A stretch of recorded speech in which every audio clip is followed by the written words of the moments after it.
Guys first পার্টে বলছিলাম যে আমি বেসিক্যালি নিয়ে স্কুলে গেছিলাম এবং বলছিলাম যে এটা পার্ট দ্বিতীয় আসবে। তো চলো বেশি কথা না বলে ভিডিওটি শুরু করে ফেলি। হ্যালো গাইজ, আশা করি সবাই ভালো আছো। এবং এটা হলো আমার স্কুল ফ্রেন্ড। গাইজ এখানে কিন্তু প্রায় 6 জনের মতন আছে। ওদের পারফরমেন্স কিন্তু অনেকই ভালো হয়েছে। আমি কিন্তু এখানে গানটা দিতে পারছি না, না হলে কিন্তু ইউটিউব থেকে আবার কপিরাইট চলে আসবে।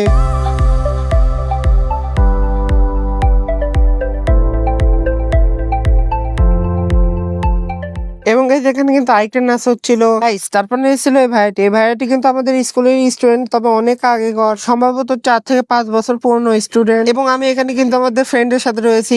এরা কিন্তু নাচছে, আমি এখানে ভিডিও তৈরি করছি। এবং গাইজ এখানে কিন্তু আরেকটি নৃত্য শুরু হয়ে যায়। এর নাচটাও কিন্তু অনেক সুন্দর হয়েছে। তোমরা কমেন্টে জানাতে কার নাচটা সবচেয়ে বেশি ভালো হয়েছে। গাইজ এখন কিন্তু ব্রেক টাইম, স্টেজের জন্য নাচানাচি করছে এবং গ্রাউন্ডে আমাদের ক্লাসের স্টুডেন্টরা নাচানাচি করছে, তোমরা দেখতেই পাচ্ছ। গাইজ এটা কিন্তু পার্ট 3 অবশ্যই আসবে, তোমরা অবশ্যই রেডি থাকবে। তো গাইজ দেখা হবে আবার কালকে। আমার পক্ষ থেকে তোমাদের জন্য একটাই কথা, বাই।